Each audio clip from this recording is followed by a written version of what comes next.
The U.S. has dipped into recession. Economists are saying that. Who are these economists and why are they saying that? Hey, everybody, my name is JJ. You're watching Bull, Boom, Bear, Bust. It's Tuesday, October 19th, 2021. Let's get right into the news. Now, first of all, ask yourself, what is a recession? Technically, a recession is, and this is the most common definition, 2 consecutive quarters of negative growth in real GDP. Now, here's the thing. What do we base GDP off of? Right? It's mostly spending, and most of it's actually consumer spending. So if you send out enough stimulus checks, you can technically, on paper, avoid recession. In the meantime, you've got 25% unemployment, millions of people behind on their rent and their mortgages. But because the way we define growth in GDP, they can keep the recession out of the books on paper. But people in the real world, people, they don't have enough to eat, and their food budget is getting blasted by rising prices, rising costs everywhere, debt skyrocketing, household debt new all-time high after new all-time high. So on paper, no, maybe not a recession, but in real life, a lot of people are feeling the pinch and feeling the pain. But let's go back to this article right here. Who are these economists and why are they saying that? Well, 2 noted economists are citing the following: inflation at 30-year highs, supply chains snarled, people scared to go back to work because of the illness. And this is a Post article, by the way. Quote, "We are entering a recession. We are on the precipice of a recession. And consumer sentiment has deteriorated rapidly.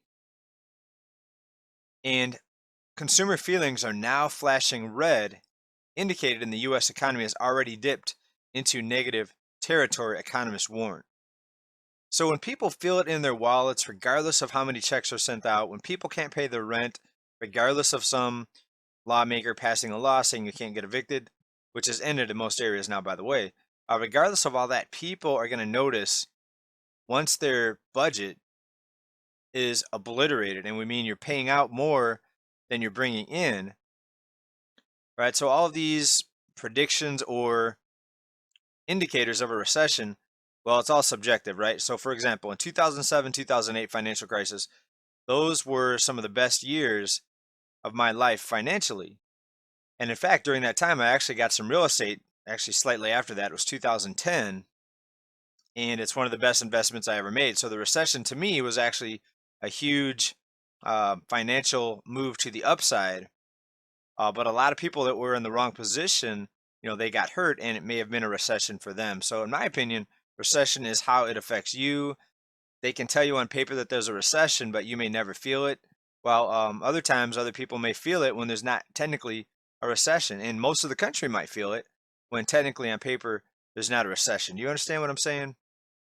Right. So what these people put out there as indicators or definitions or official declarations that there are a recession, pretty much I ignore it, but it is fun to talk about.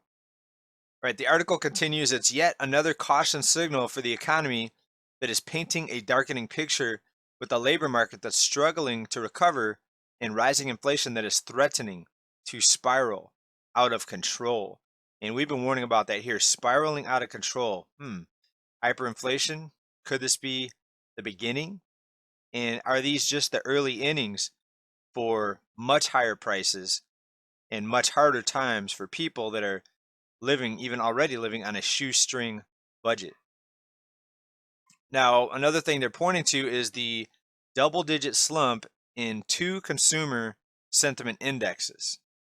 And these studies, one of them out of the University of Michigan, asks consumers about their feelings on their personal household budgets. And a lot of people are starting to see the writing on the wall now that this inflation may not be short term, it may not be transitory, even though that's what the quote unquote experts are telling us. Speaking of experts, recent article out of Yahoo Finance, and I put quotations around experts. Really, these people are just in the right place to become successful. Here's an example. Fed chairman sold 5 million in shares ahead of the 2020 Dow Jones crash, what they're calling a dive. So is he an expert? Is he just a great investor? Or is he an insider? Also, if he's such an expert, why can't he answer a question in a press conference without looking down at his paper and reading directly from his notes? Right? You see, these people aren't experts. They're put out there to make you think that they know more than you, when in reality, they are selected and put out there as the mouthpiece for the money machine. And yeah, that money machine, the money machine that digitizes and creates trillions of dollars out of thin air at the click of a mouse. But they tell you and me that we have to pay more to help pay for all of the spending. Right? So they spend and we pay for it. That seems fair. That makes sense. Speaking of deteriorating consumer sentiment, people are hoarding food. Shortages are the next supply chain crunch.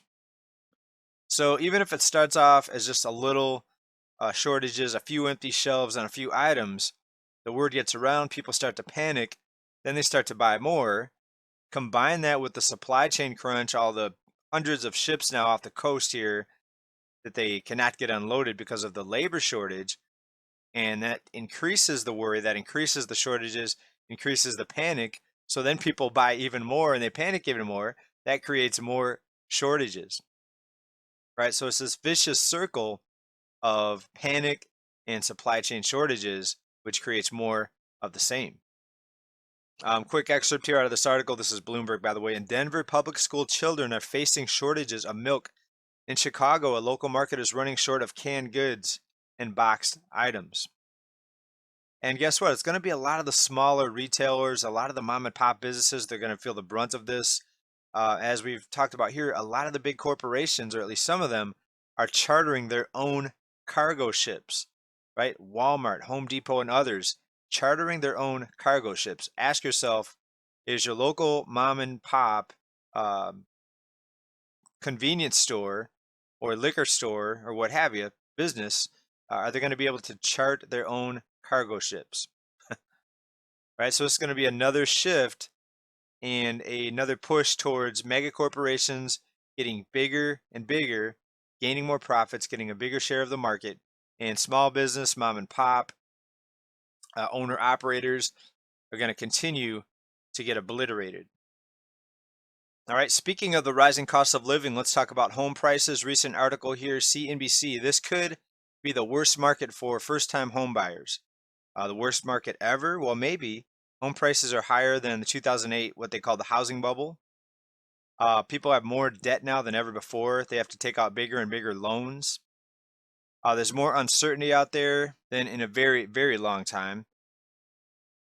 And even with mortgage rates still at historic lows, people are starting to balk at high home prices.